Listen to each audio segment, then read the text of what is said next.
ஏசாயா 51 அதிகாரம் 3வது வசனத்தை வாசிங்க. பாருங்க, கர்த்தர் சீயோனுக்கு என்ன செய்வாரு? ஆறுதல் செய்வார். பாழான ஸ்தலங்களை எல்லாம் தேறுதல் அடைய செய்து, பாருங்க, வனாந்தரமான உங்களுடைய வாழ்க்கையை, வனாந்தரமான உங்களுடைய காரியங்களை ஏதேனை போல இயேசு கிறிஸ்து மாற்ற விரும்புகின்றார் இந்த காலை வேளையில். வாசிங்க அடுத்து. பாருங்க, அவாந்தரமாக இருக்கக்கூடிய உங்களுடைய சூழ்நிலைகளை ஒரு தோட்டத்தை போல, கர்த்தருடைய தோட்டத்தை போல மாற்ற அவர் வல்லமை உள்ளவராக இருக்கிறார். நிச்சயமாகவே மாற்றுவார். வாசிங்க. பாருங்க, உங்களுடைய வாழ்க்கையில அழுகையும் கண்ணீரும் வேதனையும் புலம்பலின் சத்தமும் இதுவரைக்கும் இருந்திருக்கலாம். ஆனால் இந்த காலை வேளையில கர்த்தர் சொல்றாரு, உன் வாழ்க்கையில சந்தோஷமும் மகிழ்ச்சியும் கர்த்தரை துதிக்கின்ற துதியும் கீத சத்தமும் இனிமே இருக்கும். அதுதான் ஏதேன். அதுதான் ஏதேன். கிறிஸ்துவுக்குள் தேவனுடைய பிள்ளைகளுடைய வாழ்க்கை ஒரு ஏதேனை போல இருக்க வேண்டும் என்று கர்த்தர் விரும்புகின்றார். உங்களுடைய வாழ்க்கை ஏதேனை போல இருக்க வேண்டும் என்று கர்த்தர் விரும்புகின்றார். இந்த ஏதேன் வாழ்க்கையை தான் கர்த்தர் மனிதனுக்கென்று நியமித்திருந்தார். ஆதாமுக்கும் ஏவாளுக்கும் அப்படிப்பட்ட ஒரு வாழ்க்கை தான் இருந்துச்சு. ஏதேனில் இருக்கிற என்னென்ன ஆசீர்வாதங்கள் அப்படின்றத இன்றைக்கி நம்ம பார்க்க போகிறோம். ஏதேனில் என்னென்ன ஆசீர்வாதங்கள்லாம் இருக்குது அப்படின்றத நம்ம பார்க்க போகிறோம். பாருங்கள், ஏதேன் வாழ்க்கையை போல நம்முடைய வாழ்க்கையை கர்த்தர் மாற்ற விரும்புகின்றார். ஏதேன் வாழ்க்கையை மனுஷன் இழந்து போயிட்டான். எதனால் இழந்து போயிட்டான்? தேவனுடைய வார்த்தைக்கு செவி கொடுக்காம, பிசாசோட வார்த்தைக்கு செவி கொடுத்து, தேவனுடைய வார்த்தைக்கு செவி கொடுக்காம பிசாசோட வார்த்தைக்கு செவி கொடுத்து ஏதேனை என்ன பண்ணிட்டான்? இழந்து போயிட்டான். இப்போ இந்த இழந்து போன அந்த ஏதேனை மீட்டெடுப்பதற்காக இயேசு கிறிஸ்து 2ஆம் ஆதாமாக வந்தார். பிந்தின ஆதாமாக அவர் வந்தார் என்று நாம் வேதத்திலே பார்க்கின்றோம்.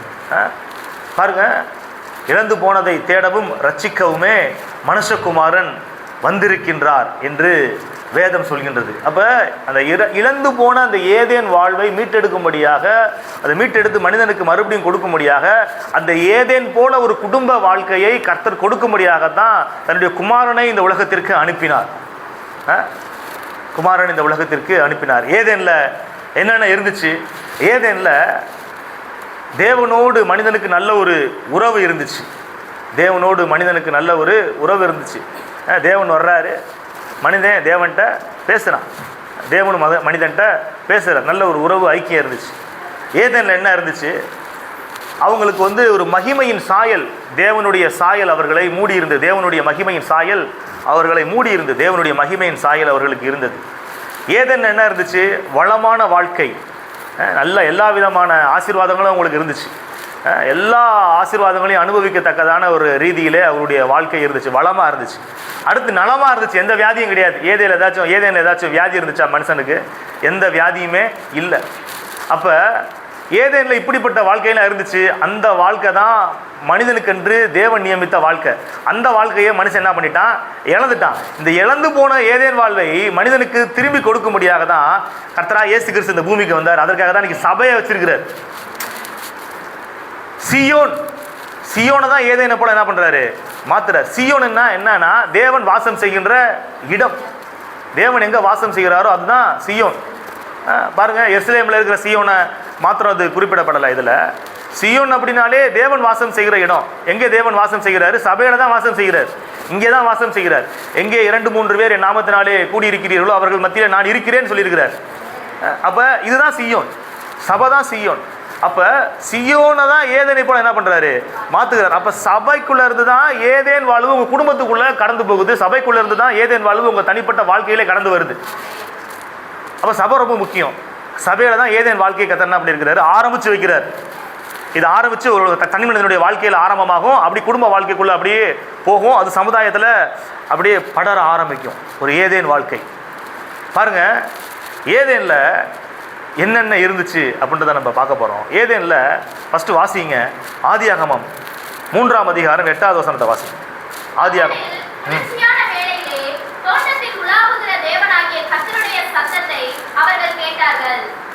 போதும். பாருங்க, பகலில் குளிர்ச்சியான வேளையில் தோட்டத்தில் உலாவுகிற தேவனாகிய கர்த்தருடைய சத்தத்தை அவர்கள் கேட்டார்கள். குடும்பமா கர்த்தருடைய சத்தத்தை என்ன பண்றாங்க? காலையிலே கேட்கிறாங்க. அவன் கேட்டான், அவள் கேட்டாள் அப்படின்னு சொல்லப்படலை, அவர்கள் கேட்டார்கள். ஆதாமும் ஏவாளும் யாரு? ஒரு குடும்பம். அப்ப கர்த்தருடைய சத்தத்தை காலையிலேயே அவங்க என்ன பண்றாங்க? கேட்கிறாங்க. நம்ம காலையில கேட்கிறோமா? இன்னைக்கு ஏதேன் வாழ்வை கர்த்தர் என்ன பண்ணிருக்கிறாரு? நம்மளுக்குள்ள அவைலபிளா தான் வச்சிருக்காரு, நம்ம முன்னாடி தான் இருக்குது. ஆனா காலையில நம்ம எந்திரிச்சோடனே கர்த்தருடைய சத்தத்தை கேட்கிறோமா, இல்ல என்ன சத்தத்தை கேட்கிறோம்? காலையில் எந்திரிச்சோடனே நம்ம எதை பார்க்குறோம்? பாருங்க, செல்லை தான் என்ன பண்ணுவோம்? பார்ப்போம். செல்லை தான் என்ன பண்ணுவோம்? பார்ப்போம். அப்படி தானே? காலையில் எந்திரிச்சோம் என்ன பண்ணுவாங்க? செல்லை தான் பார்ப்பாங்க. நான் சொல்கிறேன், செல்லை பார்க்காதீங்க, அவர் எழுதின சொல்லை பாருங்கள், வசனத்தை பாருங்கள், வசனத்தை பாருங்கள், வார்த்தையை பாருங்கள், சத்தத்தை கேளுங்க. பகலிலே குளிர்ச்சியான வேளையிலே கர்த்தருடைய சத்தத்தை அவர்கள் கேட்டார்கள். அதிகாலையில் நீங்கள் என்ன பண்ணணும்னா கர்த்தரை தேட வேண்டும். இதுதான் ஏதேன் வாழ்வின் ஆரம்பம். இதுதான் ஏதேன் வாழ்வின் ஏதேன் போல ஒரு இன்பரகமான வாழ்க்கையை உங்களுடைய வாழ்க்கையின் பங்காக மாற வேண்டும் என்றால் ஆரம்பம் இதுதான். கர்த்தர் என்ன பண்ணுங்க? காலையில் தேட ஆரம்பிக்கணும். வசனம் சொல்லுது சங்கீதத்தில், சங்கீதம் 90ஆம் அதிகாரம் 14வது வசனத்தில் நான் வாசிக்கிறேன். நாங்கள் எங்கள் வாழ்நாள் எல்லாம் களி கூர்ந்து மகிழும்படி காலையிலே எங்களை உமது கிருபையால் திருப்தியாக்கும். காலையிலே என்ன கொடுக்குறாரு கர்த்தர்? கிருபையை கொடுத்து நம்மளை என்ன பண்ணுறாரு? திருப்தி ஆகுறார். திருப்தி. இன்னைக்கு திருப்தி இல்லாமல் தான் அநேகர் என்ன பண்ணிட்டு இருக்கிறாங்கன்னா, திருப்தி எங்கடா கிடைக்குன்னு சொல்லிட்டு ஓடிக்கிட்டு இருக்கிறாங்க. திருப்தி இல்லை, குடும்பத்தில் திருப்தி இல்லை, வேலை செய்கிறதுல திருப்தி இல்லை, வருமானத்தில் திருப்தி இல்லை, வாழ்க்கையே திருப்தி இல்லை. அதனால் எது நம்மளுக்கு திருப்திப்படுத்துன்னு சொல்லிட்டு எங்கெங்கேயோ தேடி போகிறாங்க. டிவி பார்த்தா திருப்தி ஆகும் சொல்லி டிவியை பார்க்குறாங்க, திருப்தி ஆக முடியலை, அந்த சேனலை மாற்றிடுறாங்க, மாற்றிக்கிட்டே தான் இருக்கிறாங்க. வேற எங்கேயாச்சும் படத்துக்கு போகலாம், அதுவும் திருப்தி இல்லை. ஏதாச்சும் என்டர்டெயின்மெண்ட் பண்ணலாம், அதுவும் திருப்தி இல்லை. கடைசியில் பாருங்கள், ஏதாச்சும் சிற்றின்பங்கள் ஈடுபடுறது, போதை பழக்கங்களை யூஸ் பண்ணுறது, டாஸ்மார்க் போனால் திருப்தி வரும், அதுவும் திருப்தி இல்லை. எங்கேயுமே திருப்தி இல்லை. கடைசியில் தன்னைத்தானே மாய்த்து கொண்டு மரித்து போகின்றார்கள். ஒரு திருப்தி இல்லாத ஒரு வாழ்க்கை, எதுலேயுமே திருப்தி இல்லாத ஒரு வாழ்க்கை. ஏன் அப்படின்னா, திருப்தி எது ஆக்கும்னா கிருபை தான் ஆக்கும், வேற எதுவுமே திருப்தி ஆகாது. உங்களுக்கு பயங்கரமான தாகத்தோடு இருக்கிறீங்க, அப்போ உங்களுக்கு ஒரு சூடா டீ போட்டு கொடுத்தா நீங்கள் குடிப்பீங்களா? அது உங்களுக்கு திருப்தி, குடிப்பீங்க, ஆனால் திருப்தி இருக்காது. அப்போ பயங்கரமான தாகத்தோடு இருக்கிறதுக்கு, இந்த தாகத்தை தீர்ப்பதற்கு என்ன செய்யணும்? தண்ணியே குடிக்கணும். பயங்கரமான தாகத்தோடு இருக்கின்ற ஒரு நபருக்கு டீயை குடித்தோம்னா அவனுக்கு தாகம் அடங்காது. 1 லிட்டர் பாட்டிலில் தண்ணியை கொடுத்தோம்னா அவன் என்ன பண்ணுவான்? குடிச்சு நல்லா தாகம் தீரும். அப்போ என்ன பண்ணாலும் திருப்தி ஆகாது. கர்த்தருடைய சமூகத்தில் உட்கார்ந்தாதான் திருப்தி. கர்த்தருடைய சமூகத்தில் தான் கர்த்தர் என்ன பண்ணுறாரு? கிருபையை கொடுக்குறாரு. அப்போ கிருபையை கொடுத்து கர்த்தர் என்ன பண்ணாரா? திருப்தி ஆகிறார். இப்போ கிருபையை வாங்கி நீங்கள் திருப்தி ஆகிட்டீங்கன்னா வேற எந்த காரியமும் உங்களை திருப்திப்படுத்த முடியாது. ஒரு சிலர் சொல்லுவாங்க பாருங்க, காலையில் எந்திரிச்ச உடனே அந்த பாவம் பண்ணணும் போல எனக்கு தோணுது, காலையில் எந்திரிச்ச உடனே எனக்கு சிகரெட்டை குடிக்கணும் போல தோணுது, காலையில் எந்திரிச்ச உடனே எப்படா டாஸ்மார்க் போகணும் அப்படின்ற மாதிரி எண்ணம் மனசுக்குள்ள வருது, காலையில் எந்திரிச்ச உடனே இந்த பாவங்களை செய்யணும் அப்படின்ற மாதிரி எண்ணங்கள் வருது. ஏன் அப்படின்னா இங்கே திருப்தி ஆகலை. கர்த்தருடைய சமூகத்தில் உட்காந்து நீங்கள் திருப்தி ஆகிட்டீங்கன்னா அது உங்களை திருப்திப்படுத்தவே முடியாது. அது உதாரணத்துக்கு ஒன்று சொல்கிறேன். இப்போ காலையில் எந்திரிச்ச உடனே ஒரு நல்ல ஸ்வீட்டான குலோப் ஜாம் சாப்பிட்றீங்க, சரிங்களா? சாப்பிட்டீங்க. இப்போ உங்களுக்கு டீ கொடுத்தோம்னா அந்த டீ உங்களுக்கு சுவையாக இருக்குமா? காஃபி கொடுத்தா சுவையாக இருக்குமா? பாதாம் பால் கொடுத்தா சுவையாக இருக்குமா? ஏன்னா ஹையஸ்ட்டு இனிப்பு என்ன பண்ணிட்டீங்க? நீங்கள் சாப்பிட்டதுனால அப்போ வேறு எதையுமே உங்களுக்கு சுவையாக தெரியாது. அதே போல தான் கர்த்தருடைய சமூகத்தில் உட்காந்து அவருடைய கிருபையால் நீங்கள் திருப்தி ஆகிட்டீங்கன்னா உலகத்தில் இருக்கிற பாவ காரியங்கள் உங்களை திருப்திப்படுத்தவே முடியாது. அதை நீங்கள் வெறுத்துருவீங்க. போ வேண்டாம், அவாய்ட் பண்ணிடுவீங்க. அதான் வசனம் சொல்லுது, திருப்தி அடைந்தவன் தேன் கூட்டை விதிக்கிறான், பசியுள்ளவனுக்கோ கசப்பான பதார்த்தமும் கூட தித்திப்பாக இருக்குமா, சுவை மிகுந்ததாக இருக்குமா. திருப்தி அடைந்தவன், நல்லா இனிப்பை சாப்பிட்டு திருப்தி அடைஞ்சவனுக்கு ஒரு ஸ்பூன் தேன் சாப்பிடுங்க, இல்லை ஒரு பெரிய தேன் கூட்டு எடுத்து கையில் கொடுத்தோம்னா வேண்டாப்பா, ஏற்கனவே வேணா 1 கிலோ ஸ்வீட் சாப்பிட்டுருக்கிறேன், அவனுக்கு அந்த இனிப்பு திருப்தியை கொடுக்காது. ஏன்னா அவன் ஆல்ரெடி திருப்தி ஆகிட்டான். அதனால தான் நான் சொல்கிறேன், காலையில் எழுந்த உடனே கர்த்தருடைய சமூகத்தில் உட்காந்து நீங்கள் திருப்தி அடைஞ்சிட்டீங்க அப்படின்னா அவர் கூட நீங்கள் பேச, அவர் உங்கள் கூட பேச, இந்த உறவில் நீங்கள் திருப்தி அடைஞ்சிட்டிங்கன்னா அவர் கிருபையை கொடுப்பார். கிருபையை கொடுத்துட்டாரா திருப்தி ஆயிரும்.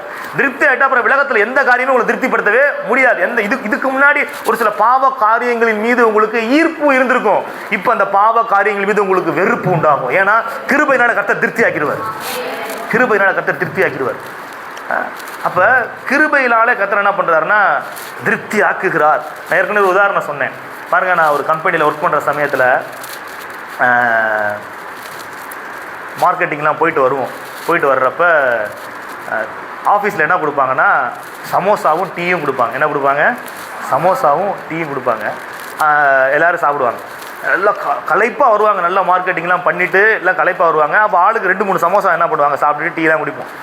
அப்போ நானும் வெளியில் போயிட்டு வர்ற சமயத்தில் வீட்டிலேருந்து ஃபோன் வருது. வீட்டில் எங்கள் அம்மா என்ன பண்ணி வச்சுருக்கிறாங்க, பிரியாணி செஞ்சு வச்சுருக்கிறாங்க. வீட்டுக்கு வந்து சாப்பிட்டு போப்பா, பிரியாணி இருக்குது, மட்டன் பிரியாணி. நான் என்ன பண்ணிக்கிறேன், நல்ல வயிறார என்ன பண்ணிட்டேன், சாப்பிட்டுட்டு இப்போ நான் என்ன போகிறேன், ஆஃபீஸ்க்கு நான் போகிறேன். நான் வயிறார சாப்பிட்டுட்டு நான் ஆஃபீஸுக்கு போகிறேன். இப்போ அங்கே சமோசா டீ எல்லாமே என்ன பண்ணியிருக்கிறாங்க, வச்சுருக்கிறாங்க. அதை பார்த்தா எனக்கு என்ன உண்டாகலை, ஈர்ப்பு உண்டாகவே இல்லை. அது எனக்கு சாப்பிட்றதுக்கு பிடிக்கவே இல்லை. ஏன்னா ஆல்ரெடி நான் என்ன பண்ணிட்டேன், வயிறு நிறைய பிரியாணி சாப்பிட்ருக்கேன், மட்டன் பிரியாணி சாப்பிட்ருக்கேன். இப்போ சமோசா கொடுத்தா அது வேலைக்கு ஆகாது, டீயும் குடிக்க முடியாது. பாருங்கள், என் கூட அதே மாதிரி போனவங்கலாம் பசியோடு வர்றாங்க. அவங்க என்ன பண்ணுறாங்க, அந்த ஆளுக்கு 2 சமோசாவை சாப்பிட்டு என்ன பண்ணிட்டாங்க, டீ குடிச்சிட்டாங்க. ஆக்சுவலாக என்ன பிரச்சனைனா, அந்த சமோசா கெட்டு போயிருந்துருக்கு, அது தெரியலை, தெரியாமல் வாங்கிட்டு வந்துருக்குறாங்க, கெட்டு போன சமோசா. இப்போ சாப்பிட்ட எல்லாத்துக்குமே ஸ்டொமக் அப்செட் ஆயிடுச்சு, ப்ராப்ளம் ஆயிடுச்சு, ஃபுட் பாய்சன் ஆயிடுச்சு. எனக்கு ஒன்றுமே ஆகலை. ஏன்னா நான் என்ன செய்யலை, சாப்பிடலை. ஏன்னா நான் ஏற்கனவே ஏதோ உண்டான திருப்தியாக்கப்பட்டுட்டேன். அதனால் அந்த பாதிப்பு எனக்கு ஏற்படலை. நான் சொல்கிறேன், இந்த உலகத்தில் இருக்கக்கூடிய மோசமான காரியங்களினால் உங்களுக்கு பாதிப்பு உண்டாகாமல் நீங்கள் தப்பிக்க வேண்டும் என்றால் கர்த்தருடைய கிருபையினாலே காலையிலே உங்களை நீங்கள் திருப்தியாக்கி கொள்ளுங்கள். காலையில் நீங்கள் திருப்தியாக்கி கொண்டுட்டீங்கன்னா வேறு எந்த சிற்றின்ப காரியங்களோ, பாருங்க, ஒரு சாதாரண ஒரு பீடி ஒரு மனுஷனை அடிமைப்படுத்தி வச்சிருக்குது, சாதாரண ஒரு சிகரெட் ஒரு மனுஷனை அடிமைப்படுத்தி வச்சிருக்குது, தம்மாத்துண்டு பாட்டில் ஒரு மனுஷன் என்ன பண்ணிருக்குது, அடிமைப்படுத்தி வச்சிருக்குது. ஒரு டிவி, ஒரு சினிமா, ஏதாச்சும் ஒரு காரியம் ஒரு மனுஷனை ஒரு மனுஷியை அடிமைப்படுத்தி வச்சிருக்குது. ஏன் அப்படின்னா உங்களுக்கு திருப்தி அடையலை. நீங்கள் கர்த்தருடைய சமூகத்தில் உட்காந்து திருப்தி அடைஞ்சிட்டிங்கன்னா இதெல்லாம் உங்களுக்கு சப்ப மேட்டராக போயிடும், அற்பமான காரியமாக போயிடும். அதான் காலையிலே உங்களுடைய கிருபையினாலே என்ன பண்ணுறீங்க, கர்த்தர் என்ன பண்ணுறாரு, திருப்தி ஆக்குகிறார் அப்படின்னு சொல்லிட்டு வசனம் சொல்லுது. அது மட்டும் கிடையாது, வசனம் சொல்லுது, அதிகாலையிலே என்னை தேடுகிறவர்கள். அந்த அருமையான வசனம் இருக்கும், நீதிமொழிகள் 8ஆம் அதிகாரம் 17வது வசனத்தில், என்னை சிநேகிக்கிறவர்களை நான் சிநேகிக்கிறேன், அதிகாலையில் என்னை தேடுகிறவர்கள் என்னை. அப்போ எத்தனை பேர் இயேசுவை சிநேகிக்கிறீங்க? அப்போ சிநேகிக்கிறவங்க என்ன செய்வாங்க அப்படின்னு இங்கே வசனத்திலேயே அந்த 2வது பகுதியில் சொல்லியிருக்கு. என்ன செய்வாங்கன்னா, அதிகாலையில் என்னை தேடுவாங்க. நம்ம தூங்கி எந்திரிச்சோன்னு என்ன தேடுவோம் சொல்லுங்க? சிரிக்கிறத பார்த்தாலே தெரியுது, மொபைலை தான் என்ன பண்ணுவோம். என்னது டைம் எத்தனைன்னு பார்ப்பீங்களா? கவனிங்க, அதிகாலையில் நம்ம என்ன பண்ணணும், கர்த்தரை தேட வேண்டும் என்று கர்த்தரால் நாம் எதிர்பார்க்கப்படுகின்றோம். பாருங்க, வசனம் இருக்குது, நாம் நிர்மூலமாகாமல் இருப்பது கர்த்தருடைய கிருபை. அவர் இரக்கங்களுக்கு முடிவே இல்லை, அவை காலைதோறும் புதியவைகள். பாருங்க, அந்த காலை வேளையில் நீங்கள் கர்த்தருடைய சமூகத்தில் அமரும் பொழுது கர்த்தர் உங்களுக்கு கிருபையை கொடுத்து திருப்தி ஆக்கிறவர் மாத்திரமல்ல, உங்களை நிர்மூலமாகாமல் பாதுகாக்கக்கூடிய ஒரு டிவைன் ப்ரொடெக்ஷன் அளிக்கக்கூடிய ஒரு கிரேஸை கர்த்தர் உங்கள் மேலே கொடுக்குறார், உங்களுக்குள்ள கொடுக்குறார். நாம் நிர்மூலமாகாமல் இருக்கக்கூடிய எவ்வளவோ நாச மோசங்கள், அழிவுகள், எவ்வளவோ விபத்துகள், தடுக்கி விழுந்து செத்து போகிறவங்களாம் இருக்கிறான், பார்த்துருக்கீங்களா? தண்ணி குடிச்சு விக்கி செத்தவங்களாம் இருக்கிறான், சாப்பாடு சாப்பிடும்போது தொண்டையில் சிக்கி செத்தவங்களாம் இருக்கிறான். இந்த மாதிரி நிறையா அசம்பாவிதங்கள் நம்மளை சுற்றி இருக்குதா இல்லையா? அப்போ இந்த மோசமான உலகத்தில், இந்த மோசமான சூழ்நிலைகளில் நம்ம தப்பி பிழைப்பதற்கான, நம் பாதுகாப்பாக இருப்பதற்கான ஒரு கிருபைகளை கர்த்தர் கொடுக்கிறார். அது எங்கே கிடைக்குதுன்னா கர்த்தருடைய சமூகத்தில் கிடைக்குது. அது எப்போ கிடைக்குதுன்னா காலை வேளையிலே கிடைக்கிறது. இப்போ காலை வேளையிலே கர்த்தரை தேடுகிறத நம்ம என்ன பண்ணக்கூடாது, விடக்கூடாது. இது நீங்கள் விடாமல் இருந்தீங்கன்னா உங்கள் வாழ்க்கையில் ஏதேன் ஆக்டிவேட் ஆயிரும். ஏதேன் வாழ்க்கை உங்கள் வாழ்க்கையில் என்னவாயிரும், ஆக்டிவேட் ஆயிரும். கர்த்தரை அவரை கண்டடையத்தக்க சமயத்தில் தேடுங்கள். பாருங்க, வசனம் சொல்லுது, பகலிலே குளிர்ச்சியான வேளையிலே தோட்டத்தில் உலாவுகிற தேவனாகிய கர்த்தருடைய சத்தத்தை அவர்கள். அப்போ குடும்பமாக கர்த்தரை என்ன பண்ணணும், தேடணும். குடும்பமாக கர்த்தரை தேடணும். பாருங்கள், கர்த்தருடைய திட்டம் என்ன அப்படின்னா, உங்கள் குடும்பம் முழுவதும் ஆசீர்வதிக்கப்பட வேண்டும். உங்கள் குடும்பத்தில் இருக்கின்ற ஒவ்வொரு நபர்களும், ஒவ்வொரு உறுப்பினர்களும் இந்த ஏதேன் ரகமான வாழ்க்கையை நீங்கள் பெற்றுக்கொள்ள வேண்டும் இயேசு கிறிஸ்துவின் மூலமாக. அதை தான் கர்த்தர் விரும்புகிறார். மல்கியால ஒரு வசனம் இருக்கும், மல்கியால, அவர் ஒருவனை அல்லவா படைத்தார், ஆவி அவரிடத்தில் பரிபூரணமாக இருந்ததே, பின்னே ஏன் ஒருவனை படைத்தார்? தேவ பக்தியுள்ள சந்ததியை பெரும்படிதானே. எதற்காக கர்த்தர் மனுஷனை படைக்கிறார் அப்படின்னா, தேவ பக்தியுள்ள சந்ததிகளை பெரும்படியாக. தன்னுடைய சாயலின்படி தன்னுடைய ரூபத்தின்படி மனிதனை படைத்தார். இப்பொழுது அந்த மனிதன் மூலமாக தேவ பக்தி உள்ள சந்ததிகளை பெற்றெடுக்க வேண்டும் என்பதுதான் தேவனுடைய திட்டம். அப்போ ஒரு முழு குடும்பமும் கர்த்தருக்குள்ள வர வேண்டும், ரட்சிக்கப்பட வேண்டும் என்பதுதான் கர்த்தருடைய சித்தமாக இருக்கின்றது. அதனால தான் யோசுவா சொல்றான், நானும் என் வீட்டாருமோ என்றால் கர்த்தரையே சேவிப்போம். நானும் என் வீட்டார் அனைவரும் கர்த்தரையே சேவிப்போம். அப்போ உங்க முழு குடும்பமும் கர்த்தரை சேவிக்க வேண்டும், கர்த்தரை ஆராதிக்க வேண்டும், ஜீவனுள்ள மெய்தேவனை வழிபட வேண்டும் என்று கர்த்தர் விரும்புகின்றார். பாருங்க, நோவாவுக்கு கர்த்தருடைய கண்களிலே கிருபை கிடைத்தது. நோவாவுக்கு தான் கர்த்தருடைய கண்களிலே கிருபை கிடைத்தது. ஆனால் நோவாவினுடைய குடும்ப உறுப்பினர்கள் அனைவருமே பேழைக்குள்ளே வந்துட்டாங்க, அழிவிலிருந்து பாதுகாக்கப்பட்டாங்க, தப்பி வைக்கப்பட்டுட்டாங்க, காப்பாற்றப்பட்டுட்டாங்க. என்ன காரணம் அப்படின்னா, ஒரு ஆளை உங்க குடும்பத்தில் ஒரு ஆளை கர்த்தர் தொட்டுட்டாருன்னா உங்க குடும்பத்தில் இருக்கிற எல்லாத்தையும் கர்த்தர் தொட்டுருவார், எல்லாரையும் ரட்சிப்பு என்கிற பேழைக்குள்ள கொண்டு வந்துருவார். அதுதான் தேவனுடைய திட்டம், அதுதான் ஏதேன். அப்படிதான் ஆண்டவர் ஏதேன ஏதேன்ல மனுஷனை வச்சார். நீங்க பழுகி பெருகி இந்த பூமி என்ன பண்ணுங்க, நிரப்புங்க. தேவனுடைய சாயலால இந்த பூமி என்ன பண்ணுங்க, நிரப்புங்க. என்னுடைய சாயல்படி ரூபத்தைப்படி நான் உன்னை படைச்சேன்ல, அதே போல நீங்களும் தேவ சாயலால இந்த உலகத்தை என்ன பண்ணுங்க, நிரப்புங்க. அப்படிதான் திட்டம் வச்சார். ஆனா அவங்க பாவ சாயலால உலகத்தை நிரப்பிட்டானுங்க. இன்னைக்கு இயேசு கிறிஸ்து மறுபடியும் தேவ சாயலால இந்த உலகத்தை, இந்த சமுதாயத்தை, உங்க குடும்பத்தை, உங்க தனிப்பட்ட வாழ்க்கையை நிரப்பும்படியாக இந்த காலை வழியில பேசிக் கொண்டிருக்கின்றார். பாருங்க, கர்த்தருடைய உடன்படிக்கை பெட்டி பாருங்க, ஓபேத் ஏதோமின் வீட்டிலே இருக்குது. 3 மாசம் இருக்குது. அந்த 3 மாசம் அந்த வீட்டில் இருந்ததுனால ஓபேத் ஏதோமின் வீட்டை கர்த்தர் என்ன பண்றாருன்னா ஆசீர்வதிக்கிறார். ஓபேத் ஏதோமின் வீட்டை கர்த்தர் என்ன பண்றாருன்னா ஆசீர்வதிக்கிறார். பாருங்க, இன்னைக்கு கிறிஸ்துவுக்குள்ள நீங்களும் நானும் தான் தேவனுடைய உடன்படிக்கை பெட்டியாக இருக்கின்றோம். நீங்க இருக்கிற இடம் ஆசீர்வதிக்கப்படும், நீங்க இருக்கிற வீடு ஆசீர்வதிக்கப்படும், நீங்க இருக்கிற ஸ்தலம் ஆசீர்வதிக்கப்படும். நீங்க இருக்கிற அந்த எந்த நிலையில நீங்க இருந்தாலும் அந்த சுற்றில் இருக்கிற ஜனங்கள் எல்லாம் உங்கள் மூலமாக ஆசீர்வதிக்கப்படுவார்கள். ஏனென்றால் நீங்கள் தேவனுடைய உடன்படிக்கை பெட்டியாக இருக்கின்றீர்கள், தேவனுடைய பிரசன்னத்தை சுமந்து கொண்டிருக்கின்றவர்களாக இருக்கிறீங்க. பாருங்க, ராகாப் அவள் ஒரு வேசி. அவள் இஸ்ரவேல் ஜனங்களுக்கு சகாயம் செய்கின்றாள், உதவி செய்கின்றாள். இவ ராகாப் இந்த அழிவிலிருந்து பாதுகாக்கப்படுகின்றாள். எரிகோ பட்டணத்தை முற்றுகையிடும் பொழுது ராகாப் பாதுகாக்கப்படுகின்றாள். ராகாப்போடு சேர்ந்து அவளுடைய ஒட்டுமொத்த குடும்பமும் பாதுகாக்கப்படுகின்றது. பாருங்க, உங்க மூலியமா கர்த்தர் உங்க முழு குடும்பத்தையுமே என்ன பண்ணுவாருன்னா பாதுகாப்பார், முழு குடும்பத்தையுமே பாதுகாப்பார். சாரிபாத் ஒரு விதவை. அவ அந்த பஞ்ச தேசத்தில், இந்த பஞ்ச காலத்தில் போஷிக்கப்படுகின்றாள், தேவனால் போஷிக்கப்படுகின்றாள். அவள் மாத்திரம் போஷிக்கப்படவில்லை, அவள் ஒட்டுமொத்த குடும்பம் முழுவதுமே போஷிக்கப்படுகின்றது.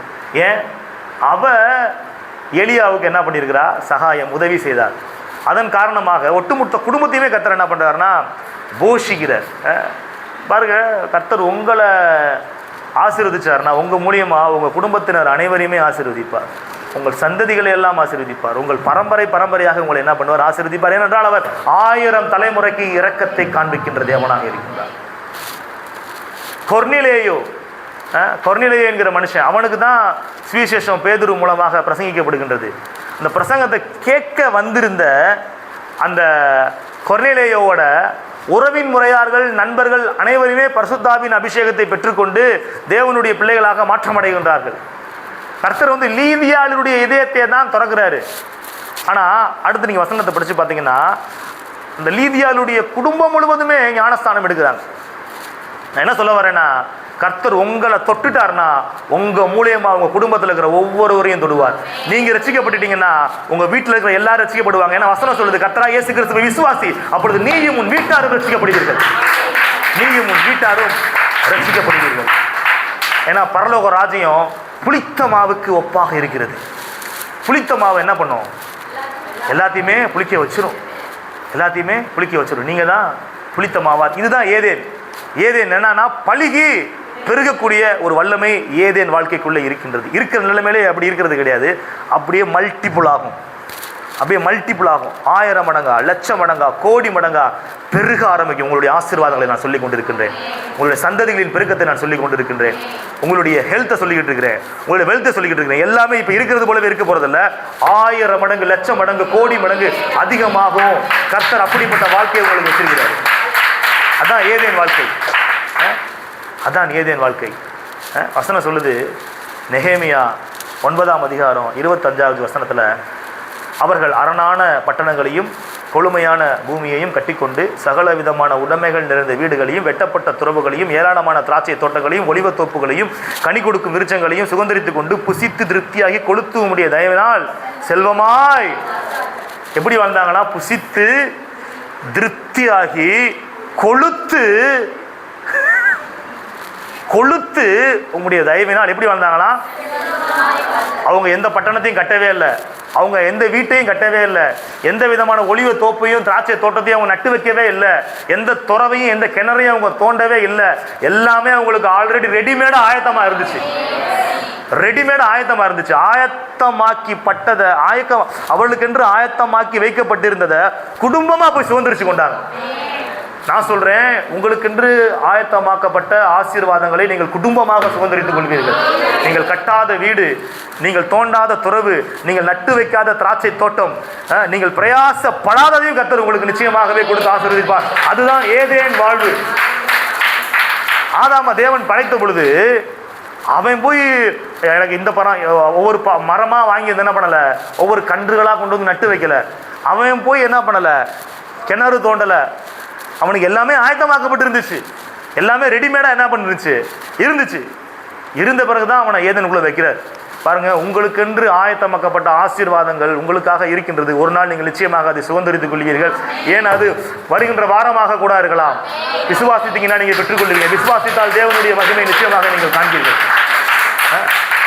பாருங்க பாருங்க, ஆதாமும் ஏவாளும் தேவனுக்கு முக்கியத்துவம் கொடுத்தாங்க. தேவனுடைய வார்த்தைக்கு கீழ்ப்படிந்து வாழ்ந்தாங்க. அப்ப அவங்களுக்கு எல்லாமே இருந்துச்சு, எல்லாமே நிறைவா இருந்துச்சு. எப்ப அவங்க தேவனுக்கு முக்கியத்துவம் கொடுக்காம தேவனுடைய வார்த்தைக்கு கீழ்ப்படியாம போனாங்களோ அப்ப இருந்ததெல்லாம் போயிருச்சு. கவனிங்க, ஒரு தேசம் இருக்குது.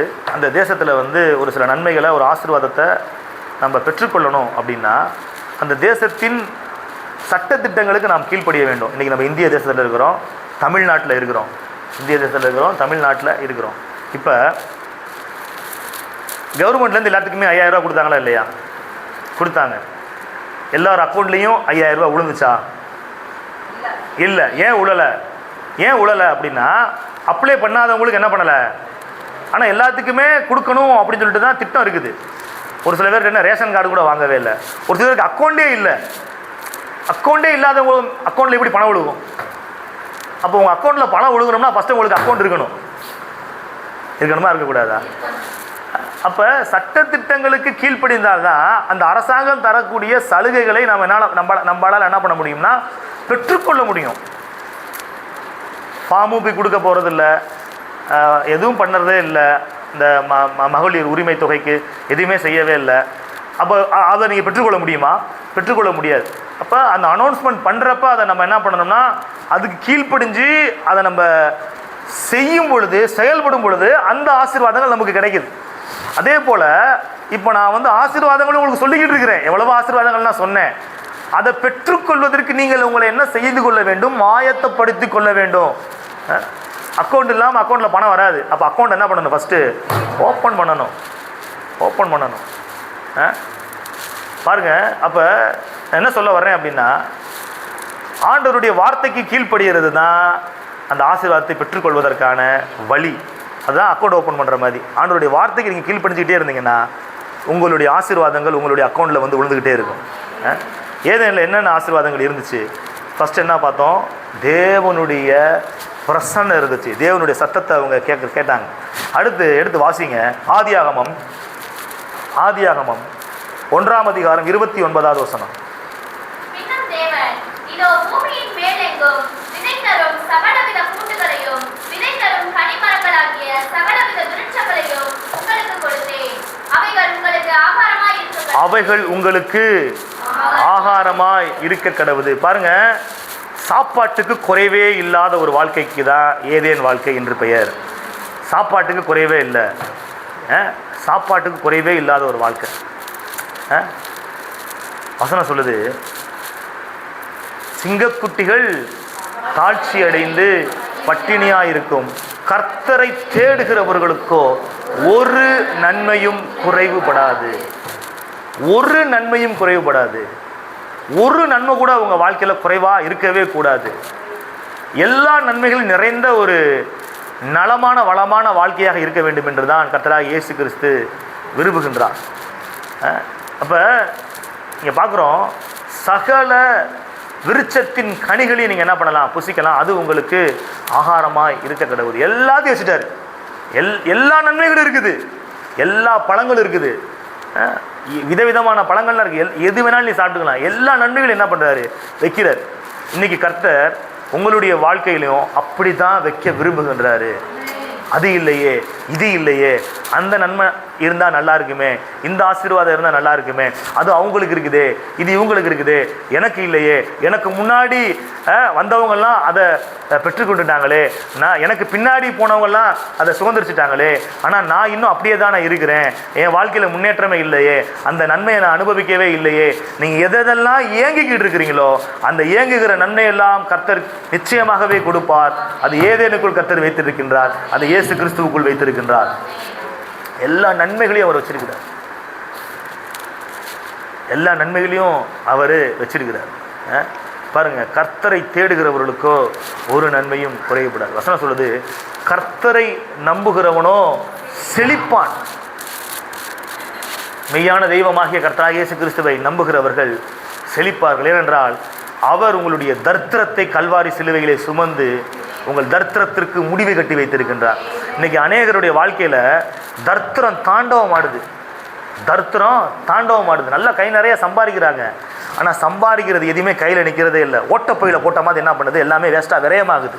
ஒரு சில பேர் நல்லா சம்பாதிக்கிறாங்க, சம்பாரித்து கடன் அடைக்கிறதுக்கே சரியாக போயிடுது, அவங்களால சாப்பிட கூட முடியலை. கடன் வாங்கி அந்த மாதத்தை என்ன பண்ணுறாங்க, சமாளிக்கிறாங்க. சம்பாரிச்சதை அவங்க அனுபவிக்கலை, சம்பாரிச்சதை ஃபுல்லாக கடன் கட்டி தீர்த்துடுறாங்க. கடன் வாங்கி என்ன பண்ணுறாங்க, சாப்பிட்றாங்க. ஒரு சில பேருக்கு பாருங்க, நல்லா சம்பாதிக்கிறாங்க, சம்பாரிச்சதெல்லாம் மருத்துவமனைக்கு செலவு பண்ணுறாங்க, ட்ரீட்மெண்ட்டுக்கு செலவு பண்ணுறாங்க. அவங்க சந்தோஷமாக இருக்க முடியல, அவங்க நினச்சதை வாங்க முடியல, பிள்ளைங்க விரும்பினதை செய்ய முடியலை, நினச்ச இடத்துக்கு போக முடியல, நல்ல வாகனம் கூட கிடையாது, நல்ல வீடு கிடையாது, கஷ்டப்படுறாங்க, குறைவில் வாழ்கிறாங்க, செழிப்பற்ற நிலைமையில் வாழ்கிறாங்க. பாருங்க, ஒரு சில பேர் கொஞ்சம் வருமானம் தான் இருக்கும், ஆனால் அந்த வருமானத்துக்குள்ள செழிப்பு இருக்கும், அந்த வருமானத்துக்குள்ள கர்த்தருடைய ஆசீர்வாதம் இருக்கும். ஏன்னா அவங்களுக்கு கடன் இருக்காது, அவங்களுக்கு வியாதி இருக்காது. ஏன்னா கர்த்தர் என்ன பண்ணியிருக்கிறாரு, கடனை எல்லாம் நீக்கி இருக்கிறாரு, வியாதியெல்லாம் போக்கி இருக்கிறாரு. கொஞ்சம் வருமானம் இருந்தாலும் நிறைவா திருப்தியா வாழ்றாங்க. ஒரு சில பேர் கோடி கோடியா பணம் வச்சிருப்பாங்க, ஆனால் திருப்தி கிடையாது, நிறைவு கிடையாது. ஏன்னா சரீரத்தில் அவ்வளோ வியாதி, அவ்வளோ பலவீனம். அவங்க நினைச்சதை என்ன பண்ண முடியாது, சாப்பிட முடியாது, பார்த்து சாப்பிட்ற மாதிரி இருக்கும், பயந்து சாப்பிட்ற மாதிரி இருக்கும். இவங்களுக்கு அப்படி கிடையாது, நினைச்சதை என்ன பண்ணலாம், சாப்பிடலாம், எது சாப்பிட்டாலும் அவங்களுக்கு ஜீரணமாயிருது. ஏன்னா அதுக்குள்ள கர்த்தருடைய ஆசீர்வாதம் இருக்கு. அதான் வசனம் சொல்லுது, கர்த்தருடைய ஆசீர்வாதமே ஐஸ்வர்யத்தை தரும், மத்தோடைய ஒரு வேதனையை கூட்டார். ஒரு வேதனை இல்லாத ஐஸ்வர்யத்தை கர்த்தராகிய இயேசு கிறிஸ்து உங்களுக்கு கொடுக்கிறார். உங்களுக்கு ஒருவேளை ஐஸ்வர்யம் இருக்கலாம், பணம் இருக்கலாம், வீடு இருக்கலாம், கார் இருக்கலாம், தோட்டம் இருக்கலாம், துறவு இருக்கலாம், ஆஸ்தி இருக்கலாம், எல்லாம் இருக்கலாம். ஆனால் அதோடு கூட ஒரு வேதனை இருந்துக்கிட்டே இருக்கும்.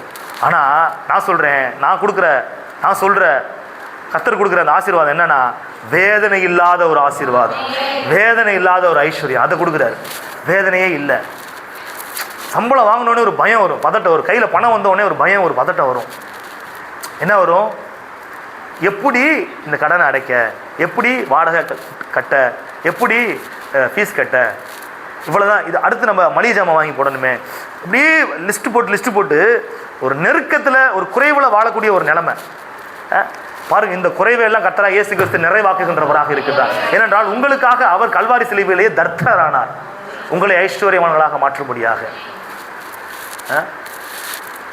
பாருங்க, ஒருத்தன் வந்து 1 லட்ச ரூபா சம்பளம் வாங்குறான். எவ்வளோ சம்பளம் வாங்குறான்? 90,000 ரூபா இஎம்ஐ கட்டுறான். இஎம்ஐக்கு, கார் லோனுக்கு, வீட்டு லோனுக்கு, பர்சனல் லோனுக்கு 90,000 ரூபா என்ன பண்ணிடுறான்? கட்டிடுறான். மிச்சம் எவ்வளோ இருக்குது? 10,000 ரூபா இருக்குது. அந்த 10,000 ரூபாயை வச்சு அவன் குடும்பம் நடத்துகிறான். சரிங்களா? இன்னொரு ஆள் மாதம் வருமானம் அவருக்கு எவ்வளோனா 10,000 ரூபா. சரிங்களா? 10,000 ரூபா. பாருங்கள், ஆனால் அவருக்கு எந்த கடனும் கிடையாது, எந்த இஎம்ஐயும் கிடையாது. அவர் என்ன பண்ணுறாரு? திருப்தியாக வாழ்கிறார். இந்த 2 விதத்தில் யார் ஐஸ்வர்யவான்? ஆமாம். அப்போ பணத்தை வச்சு ஒரு ஆள் ஐஸ்வர்யவான்களாக இருக்கிறாங்க இல்லை அப்படின்றத நம்ம என்ன பண்ண முடியாது? தீர்மானிக்க முடியாது.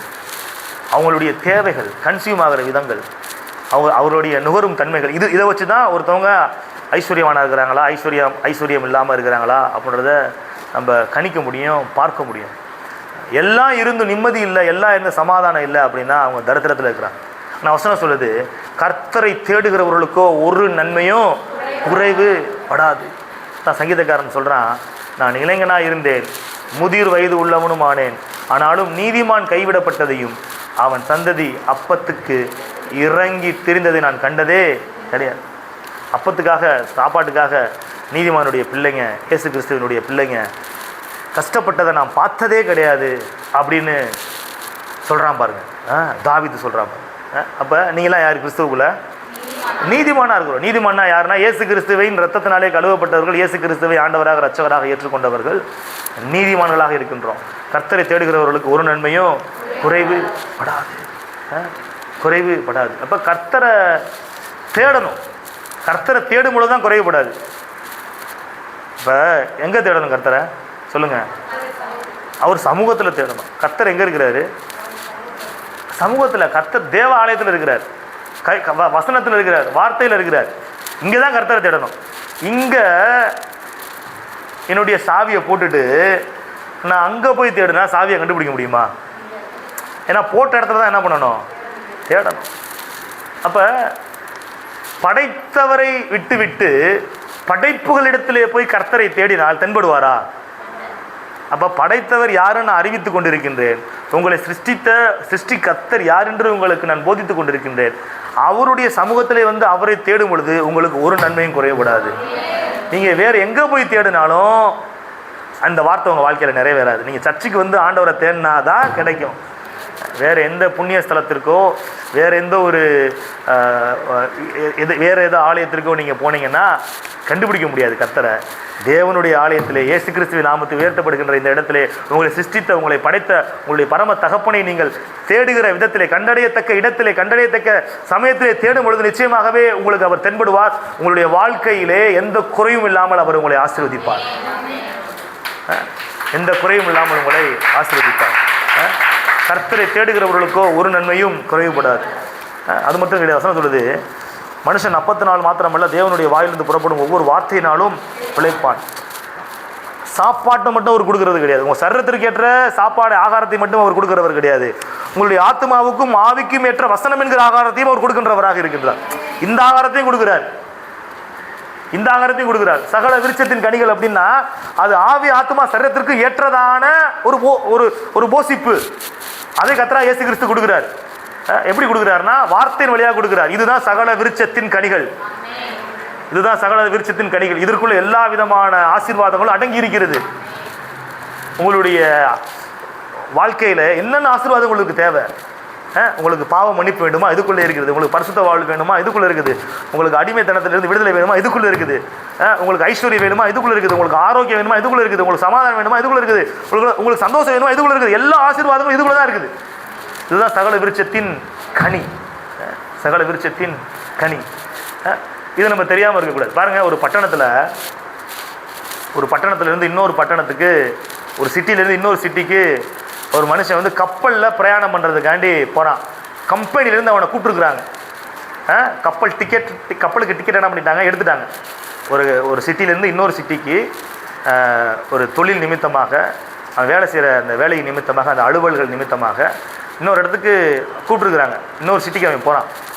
சரிங்களா? அப்போ கப்பல் டிக்கெட்டு கம்பெனிலேருந்து எடுத்து கொடுத்துட்டாங்க. இப்போ 2 நாள் பயணம். எத்தனை பயணம்? 2 நாள் பயணம். இப்போ என்ன பண்ணிட்டான், கப்பல் டிக்கெட்டை வாங்கிட்டு 2 நாளைக்கு தேவையான சாப்பாடு எடுக்கணும்னு சொல்லிட்டு 2 நாளைக்கு தேவையான பிரெட்டையும் ரஸ்க்கையும் என்ன பண்ணிட்டான், ஒரு பையில் வாங்கிட்டு கப்பலில் ஏறிட்டான். ஏறிட்டு அவனுக்குன்னு தனியாக ரூம்லாம் கொடுத்துட்டாங்க, கப்பலில் உட்காந்துக்கிட்டு இருக்கிறான்.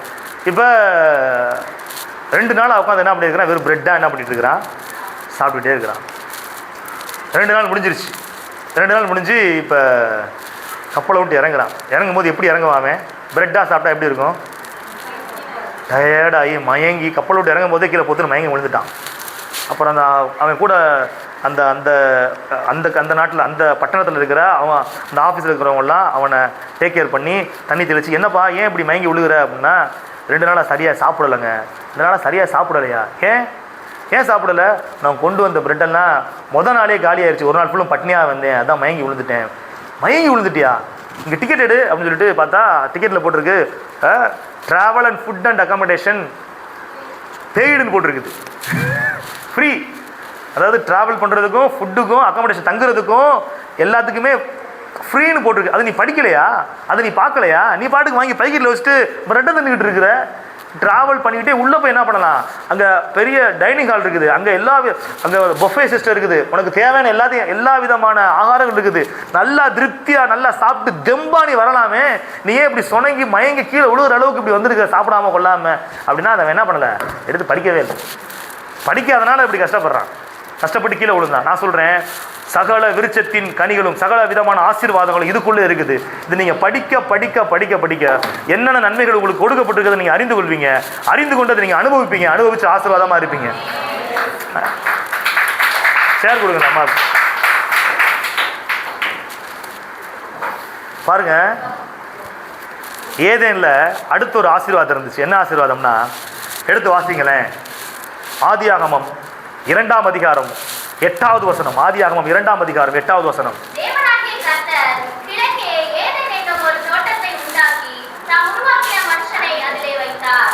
பாருங்க, தேவனாகிய கர்த்தர் ஏதேன் தோட்டத்தை உண்டாக்கி மனுஷனை என்ன பண்றாரு, அதுக்குள்ள வைக்கிறார். அப்படின்னா என்ன அர்த்தம், என்ன புரிஞ்சுக்கிறீங்க இதில் அப்படின்னா, அவனுக்குன்னு ஒரு வாசஸ்தலத்தை ஏற்படுத்துகிறார். நான் சொல்றேன், கர்த்தர் உங்களுக்கென்று ஒரு அழகான ஒரு வாசஸ்தலத்தை ஏற்படுத்தி விட்டார். ஏற்படுத்த போறாரு இல்லை, ஏற்படுத்திட்டாரு. அது உங்கள் கண்கள் காணவில்லை, ஆனால் உங்களுக்கானது இருக்கிறது. ஒரு வாசஸ்தலத்தை ஏற்படுத்தி வைத்திருக்கிறார். அதான் வசனம் சொல்லுது. சங்கீதம் 68:6 வாசிங்களேன். சங்கீதம் 68:6. சங்கீதம் 68:6. தேவன் தனிமையானவர்களுக்கு வீடு வாசல் பாருங்க, உங்களுக்கு கர்த்தர் வீடு வாசலை ஏற்படுத்தி கொடுப்பார். எத்தனை பேர் விசுவாசிக்கிறீங்க? வீடு வாசலை ஏற்படுத்தி கொடுக்கின்ற தேவன், உங்களுக்கென்று ஒரு வாசஸ்தலத்தை ஏற்படுத்தி கொடுக்கின்ற தேவன், நீங்கள் ஆராதிக்கின்ற இயேசு கிறிஸ்து. பாருங்க, வீடு இல்லாமல் இருக்கிற நிலைமை அது எவ்வளோ கஷ்டம். அதுவும் வாடகை வீட்டில் இருக்கிறது எவ்வளோ கஷ்டம் அப்படின்றது வாடகை வீட்டில் இருக்கிறவங்களுக்கு தான் தெரியும். ரொம்ப கஷ்டமாக இருக்கும். சுதந்திரமாக எதுவுமே என்ன பண்ண முடியாது, செய்ய முடியாது. சத்தமாக பேச முடியாது. சொந்தக்காரங்க யாராச்சும் வந்தாங்கன்னா யார் என்னான்னு விசாரிப்பாங்க. நம்ம நினச்ச நேரத்துக்கு எதுவுமே செய்ய முடியாது. அந்த மாதிரி ஒரு சூழ்நிலை. நம்ம இஷ்டத்துக்கு ஒரு ஃபோட்டோ, ஒரு சின்ன ஒரு ஆணி கூட என்ன பண்ண முடியாது, அடிக்க முடியாது. நம்ம இஷ்டத்துக்கு தண்ணியெலாம் என்ன பண்ண முடியாது, யூஸ் பண்ண முடியாது. அது ஒரு கஷ்டமான ஒரு நெருக்கடியான நிலைமை வாடகை வீட்டில் இருக்குது. சொந்த வீடு இல்லாமல், வாடகை வீடு வீட்டில் இருக்குது சொல்கிறத விட சொந்த வீடு இல்லாமல் இருக்கிற நிலைமை, அது வாடகை வீடாக இருக்கலாம், ஒரு ஒத்தி வீடாக இருக்கலாம்.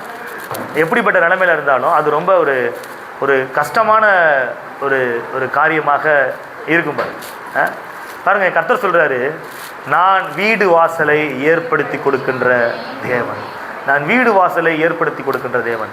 ஆதாம் போய் கேட்டானா, ஆண்டவரே எனக்கு நல்லா ஒரு ஒரு பெரிய ஒரு தோட்டத்துக்குள்ளே, அருமையான கார்டனுக்குள்ளே ஒரு சூப்பரான வீடு எனக்கு என்ன பண்ணணும், ஏற்படுத்தி கொடுக்கணும். சுற்றி என்ன இருக்கணும், பழங்களாக இருக்கணும், பழ மரங்களாக இருக்கணும், நதி ஓடணும், அப்படியே காத்தோட்டமாக இருக்கணும், ஏர் கூலராக இருக்கணும், அப்படிலாம் கேட்டான். அவன் எதுவுமே கேட்கல. அவன் கேட்பதற்கு முன்பதாகவே அவனுக்காக எல்லாவற்றையும் ஆயத்தப்படுத்தி அவனை கொண்டு போய் அதற்குள்ளே வைத்தார். காரணம் தெரியுமா, அவன் ஆண்டவருடைய சத்தத்திற்கு செவி கொடுத்து அவருடைய சித்தத்தை செய்கிறவனாக இருந்தான். அவருடைய வார்த்தைக்கு மட்டும் செவி கொடுத்துக்கிட்டே இருந்தான், அவர் கீழ்ப்பிடிச்சிக்கிட்டே இருந்தான். அதனால அவனுக்கு தேவையானதை அவர் உண்டாக்கி கொடுத்தார்.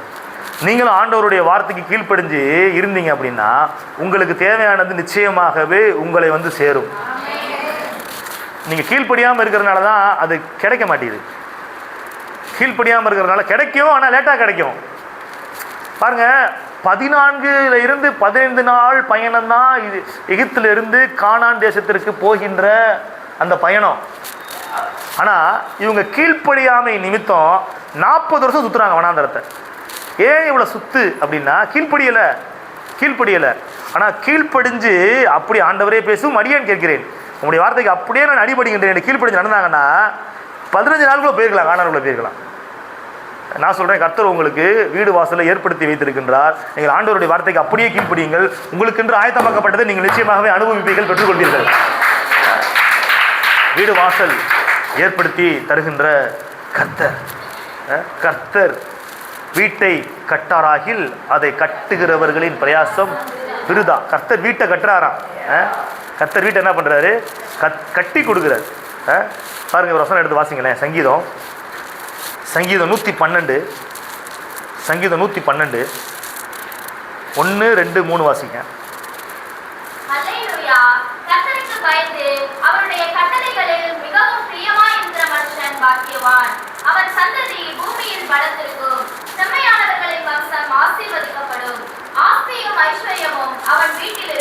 ஆஸ்தியும் ஐஸ்வர்யமும் அவன் வீட்டில் இருக்கும். பாருங்க, அவன் வீட்டில் இருக்கும். ஆஸ்தியும் ஐஸ்வர்யமும் ஒருவேளை உங்களுக்கு இருக்கலாம், ஆனால் உங்களுக்குன்னு ஒரு வீடு இல்லாமல் இருக்கலாம். கர்த்தர் சொல்றாரு, உன் வீட்டில் ஆஸ்தியும் ஐஸ்வர்யம் இருக்கும், அவன் வீட்டில் ஆஸ்தியும் ஐஸ்வர்யம் இருக்கும். வாடகை வீட்டில் ஆஸ்தியும் ஐஸ்வர்யம் இருக்குன்னு சொல்லவே இல்லை. ஒத்திக்கு இருக்கிற வீட்டில் ஆஸ்தியும் ஐஸ்வர்யம் இருக்கும் அப்படின்னு சொல்லவே இல்லை.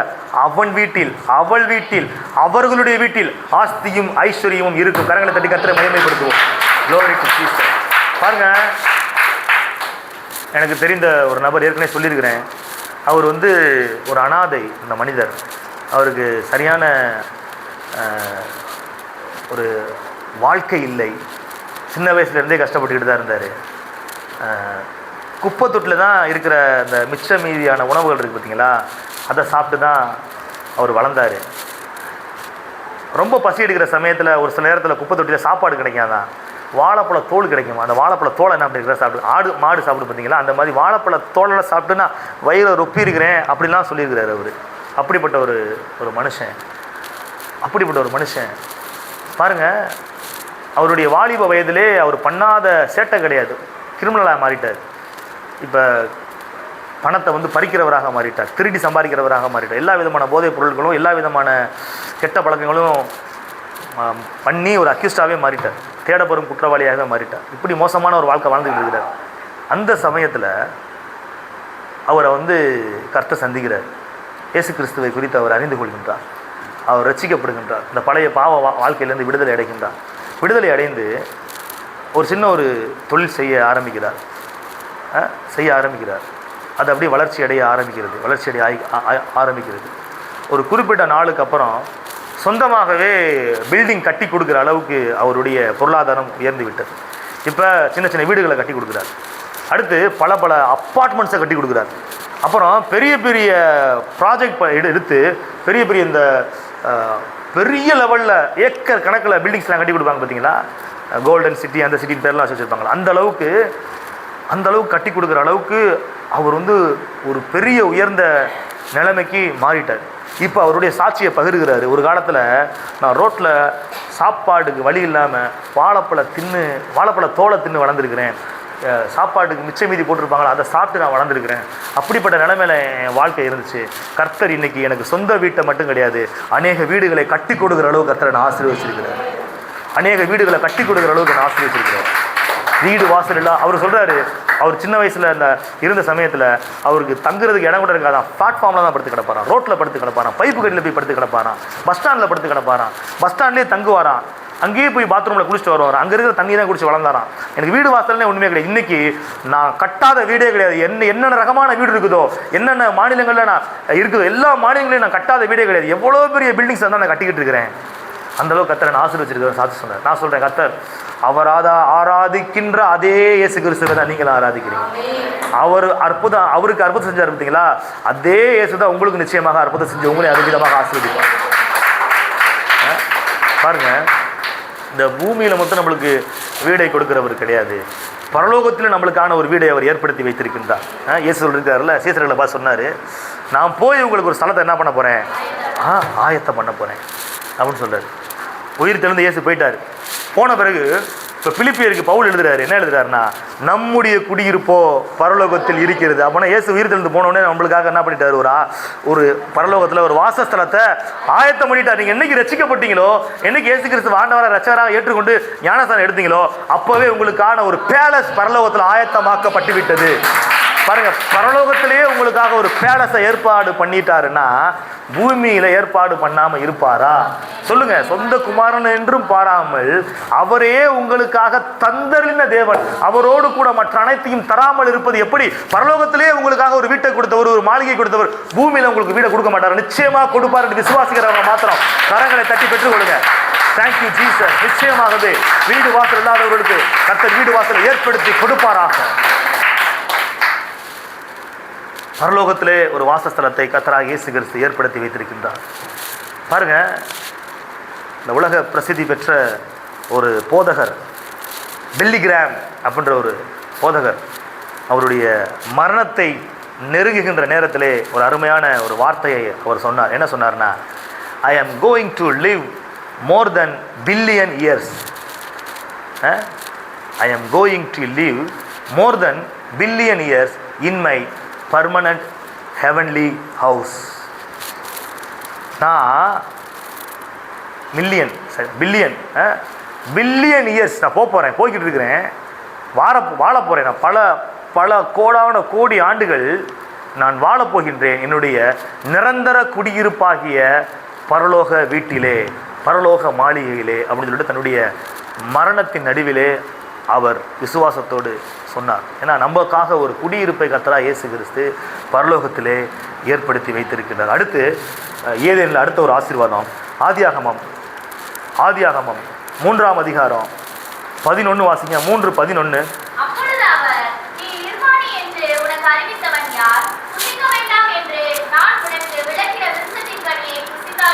பாருங்க, அவர்கள் ஆடை இல்லாமல் இருப்பதை கூட அறியவில்லை. ஏனென்றால் தேவனுடைய மகிமை அவர்களே மூடி இருந்தது. ஒரு பயங்கரமான வெளிச்சம், ஒரு பயங்கரமான பிரசன்ஸ் அவர்களை மூடி இருந்தது. தேவ பிரசன்னம் அவர்களை மூடி இருந்தது. தேவனுடைய மகிமையின் சாயலை அவர்கள் பெற்றிருந்தார்கள். அப்போ என்ன அர்த்தம் அப்படின்னா, ஏதேன் வாழ்க்கையில் கர்த்தர் என்ன கொடுக்குறாருன்னா, தன்னுடைய சாயலை உங்களுக்கு கொடுக்கின்றார், தன்னுடைய மகிமையை அவர் உங்களுக்கு கொடுக்கின்றார்.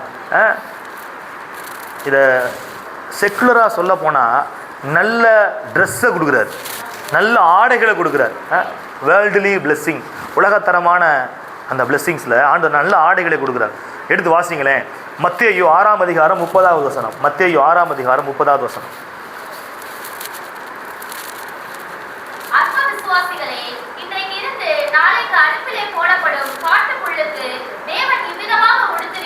தேவன் இவ்விதமாக உடுத்துவித்தால் உங்களுக்கு உடுத்துவிப்பது அதிக நிச்சயம் அல்லவா? பாருங்க, நாம் ஆராதிக்கின்ற தேவனாகிய கர்த்தர் உங்களை உடுத்துவிக்கின்ற கர்த்தராக இருக்கின்றார். நல்ல உடைகளை கொடுத்து, நல்ல ஆடைகளை கொடுத்து, நல்ல உடைகளையும் நல்ல ஆடைகளையும் கொடுத்து உங்களை உடுத்துவிக்கின்ற தேவனாக இருக்கின்றார். பாருங்க, ஒரு நல்ல நாள், பெரிய நாளில் நல்ல ட்ரெஸ் என்ன பண்ணணும், போடணும். ஒரு ட்ரெஸ்ஸை வச்சு ஒருத்தவங்களுடைய ஸ்டேட்டஸை என்ன பண்ணுவாங்க, கணிப்பாங்க. ஒரு திருமணத்துக்கு போகிறீங்க, ஒரு சுப காரியத்துக்கு நீங்கள் போகிறீங்க அப்படின்னா நல்ல காஸ்ட்லியான ட்ரெஸ்ஸை தான் என்ன பண்ணுவீங்க, நீங்கள் தேடுவீங்க, புது ட்ரெஸ்ஸை தேடுவீங்க. நல்ல உயர்தரமான பட்டு சேலை என்ன பண்ணுவீங்க, எடுத்துகிட்டு போவீங்க, போட்டுட்டு போவீங்க. ஒரு சில நேரத்தில் ஒரே ஃபங்க்ஷனுக்கு அதே ட்ரெஸ்ஸையே போட்டு போகிற மாதிரி சூழ்நிலை வந்துருக்கும். ஏன்னா அதுதான் என்கிட்ட இருக்குது, அதை தவிர வேறு ஒன்றும் இல்லை. அது ஒரு ஏக்கம், அது வழி தெரியுமா? ஒரே ட்ரெஸ்ஸையே மாற்றி போட்டு போகிறது. ஒரு சிலர் கேட்டுருவாங்க, இன்னும் அன்னைக்கு போட சட்டை இன்றைக்கி போட்டு வந்திருக்கீங்க, அன்றைக்கி இதே சட்டை தான் பார்த்தீங்க, அந்த ஃபோட்டோவில் பார்த்தேன், அந்த ஃபங்க்ஷன் இதே ட்ரெஸ்ஸு தான், அதே சாரி தான், இந்த ஃபங்க்ஷன்லையும் இதே ட்ரெஸ்ஸு தான், இதே சாரி தான் நீங்கள் கட்டியிருக்கிறீங்க. அது இவ்வளோ அவமானமாக இருக்கும். ஏன்னா என்கிட்ட வேறு காஸ்ட்லியான ட்ரெஸ்ஸு இல்லை. அது ஒரு வலி தெரியுமா? அது ஒரு வலி, அது ஒரு வேதனை. ஒரு கிறிஸ்மஸோ நியூ இயரோ ஏதாச்சும் ஒரு ஃபங்க்ஷனோ ஈஸ்டரோ நல்ல நாள் வருது, இல்லை ஒரு பர்த்டே வருது, ஒரு திருமண நாள் வருது, அப்போ புது ட்ரெஸ்ஸு போடாமல் இருக்கும்போது அது ஒரு வலியாக இருக்கும். காசு இருக்கும் ஆனால் எடுக்க முடியாது. ஏன்னா நிறைய தேவைகள் இருக்கும். இந்த ட்ரெஸ்ஸை வாங்கிட்டேன்னா இந்த இந்த இந்த தேவை என்னால் சமாளிக்க முடியாது, இந்த வாடகை என்னால் செலுத்த முடியாது, இந்த ஃபீஸ் என்னால் கட்ட முடியாது அப்படின்றனால நம்ம ட்ரெஸ் எடுக்காமலே என்ன பண்ணுவோம்னா அவாய்ட் பண்ணிவிட்டு அப்படியே அமைதியாக இருக்கும். அது ஒரு வலி. அது தெரியாது, ஆனால் லைட்டாக ஒரு பெயின் இருக்கும். நான் ட்ரெஸ் எடுக்கலையா, புது ட்ரெஸ் எடுக்கலையா, நான் எடுத்துட்டேன் போடணும், அப்படி சமாளிச்சுக்கிருவோம். அது ஒரு வலியை கொடுக்கும். பிள்ளைங்களுக்கு கூட எடுத்து கொடுக்க முடியாத நிலைமை இருக்குது பார்த்தீங்கன்னா, அது எவ்வளோ கஷ்டம் தெரியுமா? பிள்ளைங்க சொல்லுவாங்க, பிறந்த நாளைக்கு அவன் ட்ரெஸ் போட்டு வந்தான், எனக்கு பிறந்த நாளைக்கு என்ன ட்ரெஸ் எடுத்து தருவீங்க, பாப்பா சொல்லும், பிள்ளை சொல்லும். அதை கேட்கும்போது நம்மளுக்கு எடுத்து கொடுக்கணும்னு ஆசை இருக்கும், ஆனால் எடுத்து கொடுக்க முடியாது. வலி, பணம் இல்லை, தேவைகள் இருக்குது அதிகமாக. பாருங்கள், அப்படிப்பட்ட ஒரு நிலைமை. நான் சொல்கிறேன், அந்த நிலைமையெல்லாம் கர்த்தராகிய இயேசு கிறிஸ்து நிச்சயமாகவே மாற்றுவார். அவர் உங்களை உடுத்துவிக்கின்ற தேவன். அவர் உங்களை மட்டுமல்ல, உங்கள் பிள்ளைகளையும் உடுத்துவிக்கின்ற தேவனாக இருக்கிறார். காட்டு புல்லுக்கு தேவன் என்ன பண்ணுறாருன்னா உடுத்து வைக்கிறார். இந்த புல்லை பாருங்கள், பூக்களை பாருங்கள், கலர் கலராக, அழகழகா, விதவிதமாக கலர் கலராக இருக்குது. அதே போல் கர்த்தர் என்ன பண்ணுவார்னா உங்களையும் உடுத்துவிப்பார்னு சொல்கிறார். எத்தனை பேர் நம்புறீங்க? முதலாவது தேவனுடைய ராஜ்யத்தையும் அவருடைய நீதியையும் தேடுங்கள், பிறகு எல்லாமே உங்களுக்கு கூட கொடுக்கப்படும் அப்படின்ற வசனத்தை சொல்லிட்டு தான் இதெல்லாம் வருது. அப்போ தேவனை தேடும் பொழுது, அவர் ராஜ்யத்தை தேடும் பொழுது உங்களுக்கு உடைக்கு குறையே இருக்காது. ஒரு சில நேரத்தில் ஒரு சில கடைக்கு நீங்கள் போயிருப்பீங்க, ட்ரெஸ் வாங்க போயிருப்பீங்க.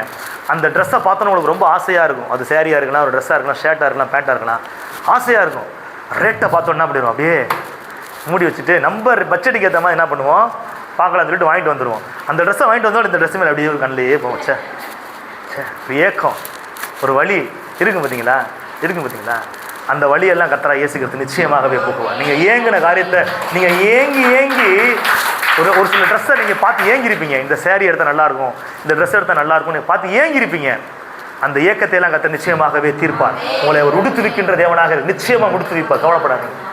கவலைப்படாதீங்க. என் பிள்ளைக்கு இந்த மாதிரி ட்ரெஸ் போட்டு நான் அழகு பார்க்கணுன்னு ஆசைப்பட்றேன், ஆனால் என்னால் என்னோடய பட்ஜெட்டுக்கு இதுதான் முடியும் அப்படின்றதுனால இது நல்லா இருக்காதுப்பா, இதுதான் நல்லா இருக்குன்னு சொல்லிட்டு சொல்லியிருப்போம். இது செட் ஆகாதுப்பா, இது நல்லா இருக்காதுப்பா, அப்படி சமாளிச்சிருப்போம். அது அவனுக்கு தெரியாது, அந்த பிள்ளைக்கு தெரியாது, நம்மளுக்கு தான் தெரியும். அது உண்மையிலே அழகாக தான் இருக்கும், ஆனால் அதை வாங்குற அளவுக்கு என்கிட்ட இல்லை.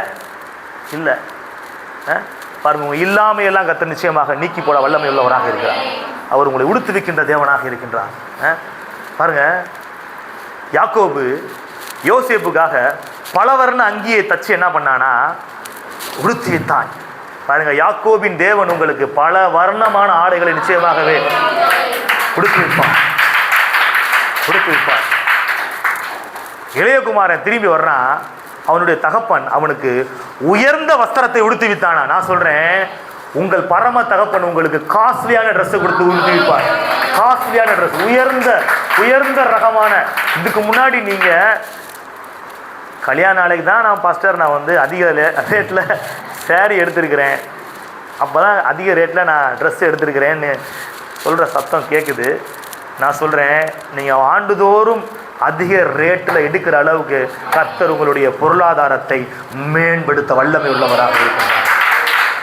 மனம் திரும்பி வந்த அந்த இளைய குமாரனுக்கு கர்த்தர் உயர்ந்த வஸ்திரத்தை உடுத்தி விப்பாரானால், நீங்கள் மனம் திரும்பிய பரம தகப்பனின் பிள்ளைகள் அல்லவா, அவர் உங்களுக்கு நிச்சயமாகவே உயர்ந்த வஸ்திரத்தை உடுத்து வைப்பாருந்தவா. ஈஸ்டருக்கு எதிர்பாருங்க, வர வேண்டிய இடத்துல இருந்து பணம் நிச்சயமாக வரும். நீங்கள் பட்ஜெட் போட்டதை விட அதிக லெவலில் கர்த்தர் உங்களுக்கு நீங்கள் ட்ரெஸ் எடுக்கிற அளவுக்கு உங்களை ஆசீர்வதிப்பார். கர்த்தர் நிச்சயமாக உடுத்து வைப்பார்.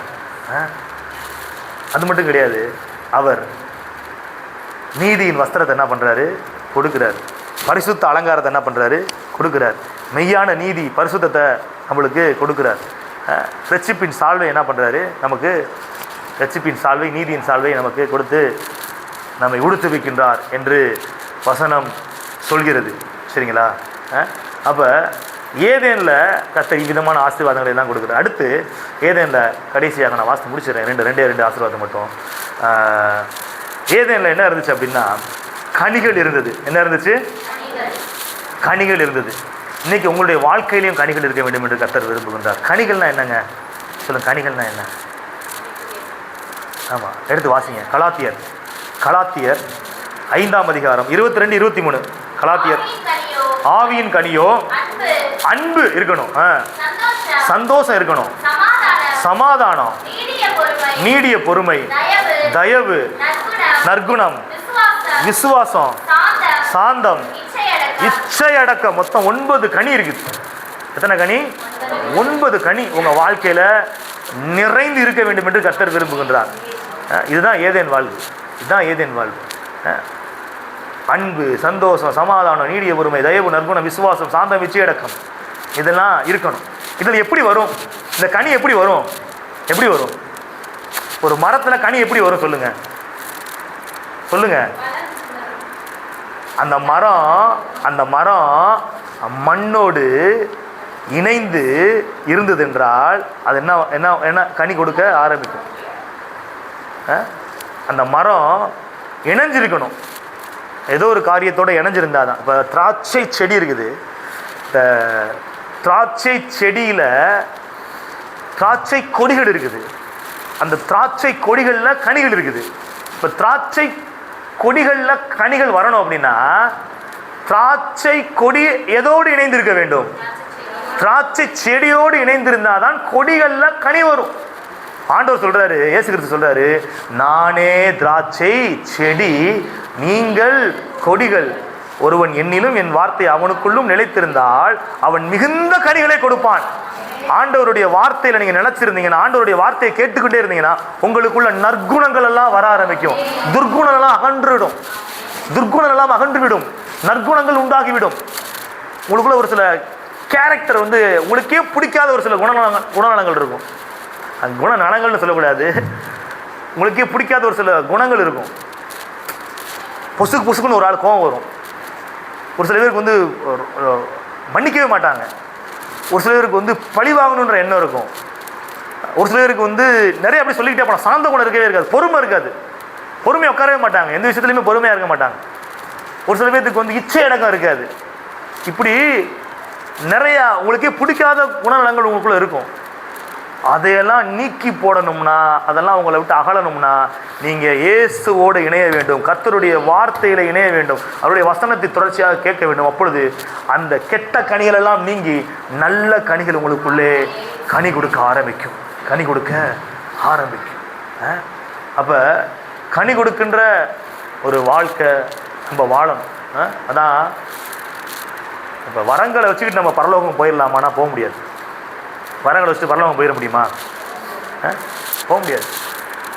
எனக்கு தீர்க்க தரிசனம் சொல்கிற வரம் இருக்குது, எனக்கு பிசாசுகளை பிசாசுகளை துரத்துற வரம் இருக்குது, எனக்கு அற்புத அடையாளங்களை செய்யக்கூடிய வரம் இருக்குது, எனக்கு தெய்வீக சுகம் அளிக்கக்கூடிய வரம் இருக்குது, அதை வச்சுக்கிட்டு நான் பரலோகம் போயிட முடியுமானா போக முடியாது. ஏன்னா பரலோகத்தில் கனிகள் பரிசோதிக்கப்படும், வரங்கள் பரிசோதிக்கப்படாது. இயேசு கூட சொல்கிறாரு மத்திய 7ஆம் அதிகாரம் 22 வாசிங்களேன். மத்திய 7ஆம் அதிகாரம் 22. அந்நாளில் அநேகர் என்னை நோக்கி, கர்த்தாவே கர்த்தாவே, உமது நாமத்தினாலே தீர்க்க தரிசனம் உரைத்தோம் அல்லவா, உமது நாமத்தினாலே பிசாசுகளை துரத்தினோம் அல்லவா, உமது நாமத்தினாலே அநேக அற்புதங்களை செய்தோம் அல்லவா என்பார்கள். அப்பொழுது நான், ஒரு காலம் உங்களை அறியவில்லை, அக்கிரம செய்கைக்காரரே, என்னை விட்டு அகன்று போங்கள் என்று சொல்லுவேன். ஏன்? நான் சொல்லின என் வார்த்தைகளை கேட்டு இவைகளின்படி செய்கிறவன் எவனோ அவனே கண்மலையின் மேல் தன் வீட்டை கட்டின புத்திமானுக்கு. பாருங்க, அவன் தான் புத்திமான். யாரு? வார்த்தையை கேட்டு அதைப்படி செய்கிறவன் தான் கனி கொடுக்குறவன். வரங்களை வச்சுட்டு செயல்படுறவன் கிடையாது. பரலோகத்துக்கு நீங்கள் போகணும்னா, பரலோகத்தில் உங்களை மதிப்பிடுறது எதுனா உங்களுடைய குணநலங்கள், உங்களை கேரக்டர் வச்சு தான் மதிப்பிடப்படும். வரத்தை வச்சு மதிப்பிடப்பட முடியாது. பாருங்க, எவ்வளோ பாருங்க, என்னென்ன செஞ்சுக்கிறாங்க, அற்புதம் செஞ்சுருக்கிறாங்க, அடையாளம் செஞ்சுக்கிறாங்க, பிசாசு துரத்திடுறாங்க, தீர்க்க சொல்லிக்கிறாங்க, ஆனால் அவங்களுக்கு தெரியவே தெரியாதுன்றார். அப்போ நம்ம செய்கிற ஊழியம்லாம் பெருசு கிடையாது, நம்ம கேரக்டர் எப்படி இருக்குது. என் குணம் நம்ம படித்தோம்ல, ஆவியின் கனி 9 பார்த்தோம்ல, 9 நம்மகிட்ட இருக்குதா? இந்த 9 கனி நம்மகிட்ட இருக்குதா? அதை கர்த்தர் கொடுக்க வல்லமை உள்ளவராக இருக்கிறார். பாருங்க, எடுத்து வாசிங்களேன். ஏன்னா அதுதான் கர்த்தர் பிரியமாக இருக்கிறார். உன்னத பாட்டு 4ஆம் அதிகாரம் 16வது வசனம்.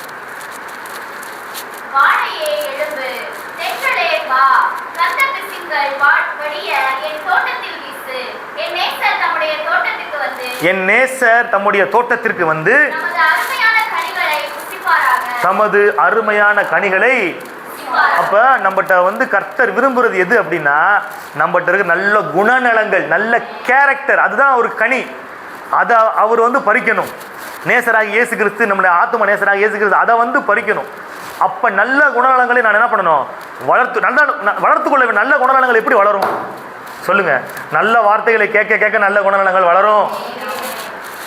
நல்ல வார்த்தைகள் எது? கர்த்தருடைய வசனம் தான் நல்ல வார்த்தை. இந்த வார்த்தையை நீங்க கேட்க கேட்க உங்க கேரக்டர் டிரான்ஸ்ஃபார்ம் ஆயிரும்.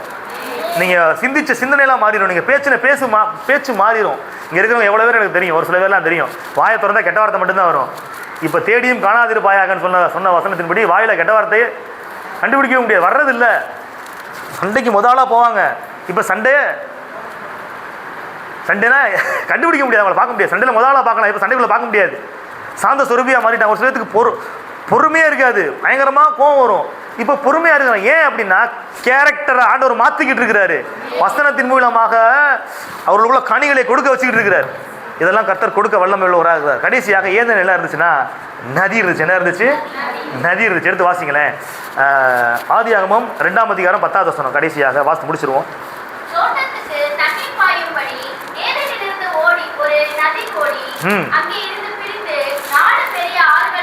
பாருங்க, ஒரு நதி என்ன பண்ணுச்சு? ஏதேன்ல போச்சு.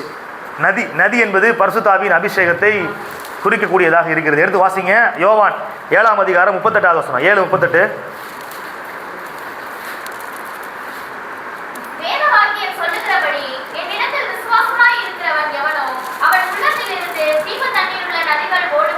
அல்லேலூயா. யாவரும் எழுந்து நிற்போம். ஹல்லேலூயா. ஸ்தோத்திரம் ஆண்டவரே. எல்லாம் அப்படி எழுந்து நிற்போம், கண்களை மூடுவோம். Glory to Jesus. ஏதேன் தோட்டத்தில் இருந்த ஆசீர்வாதங்கள்லாம் நம்ம பார்த்தோம். கடைசியாக ஏதேனிலே நதி இருந்தது. அந்த நதி அப்படியே 4 ஆறுகளாக பிரிகிறது. அது பரிசுத்தாவின் அபிஷேகத்தை குறிக்கக்கூடியதாக இருக்கிறது. இயேசு கிறிஸ்து சொல்லுகிறார், என்னிடத்தில் விசுவாசமாய் இருக்கிறவன் எவனோ அவன் உள்ளத்திலிருந்து ஜீவ தண்ணீருள்ள நதிகள் ஓடும். பரிசுத்தாவின் அபிஷேகத்தை பெற்றுக்கொள்ளும் பொழுது உங்களுக்குள்ளே இருந்து நதி புறப்பட்டு போகிறது. ஆண்டவர் சொல்றாரு, பரிசுத்தாவி உங்களிடத்தில் வரும் பொழுது நீங்கள் பலன் அடைந்து எருசலேமிலும் யூதேயா முழுவதிலும் சமாரியாவிலும் பூமியின் கடைசி பரியந்தம் எனக்கு சாட்சிகளாக இருப்பீர்கள். ஒரே நதி தான், அது 4 ஆறாக பிரிகிறது. அதே போல தான் ஒரே பரிசுத்தாவியானவர் எருசலேமில் சாட்சியாக, யூதேயாவில் சாட்சியாக, சமாரியாவில் சாட்சியாக, பூமியின் கடைசி பரியந்தம் சாட்சியாக வைக்கின்றார். 4 டைமென்ஷனில் செயல்படுகின்றார். இந்த எருசலேம், யூதேயா, சமாரியா, பூமியின் கடைசி பரியந்தம் ஒவ்வொன்றிற்கும் ஆவிக்குரிய அர்த்தங்கள் இருக்கின்றது. எருசலேம் என்பது சமாதானத்தை குறிக்கின்றது, யூதா என்பது துதியை குறிக்கின்றது, சமாரியா என்பது புறஜாதிகளை குறிக்கிறது. பூமியின் கடைசி பரியந்தம் உலகம் முழுவதும் சாட்சியாக வாழ்கின்ற வாழ்க்கையை குறிக்கிறது. உங்களுடைய வாழ்க்கையில எல்லா பகுதிகளிலும் நீங்கள் சாட்சியாக இருப்பதற்காக தான் கர்த்தருடைய ஆவியானவர் அபிஷேகமாக உங்கள் மீது பொழியப்படுகின்றார். ஏதேன் ஆசீர்வாதத்தை எல்லோரும் பெற்றுக்கொள்ள கர்த்தர் விரும்புகின்றார். அதற்குத்தான் ஏதேனில் இழந்த அந்த ஆசீர்வாதத்தை மனிதன் பெற்றுக்கொள்ளும்படியாகத்தான் பிந்தின ஆதாமாக, முந்தின ஆதாம் இழந்த ஏதேனை பெற்று மனிதனுக்கு மறுபடியும் திருப்பி கொடுக்க பிந்தின ஆதாமாக இயேசு கிறிஸ்து தேவனுடைய குமாரனாகவே இந்த பூமிக்கு வந்தார். வந்து அந்த ஏதேன் வாழ்க்கையை இன்னைக்கு உங்களுக்கும் எனக்கும் ஏற்படுத்தி வச்சிருக்கின்றார்.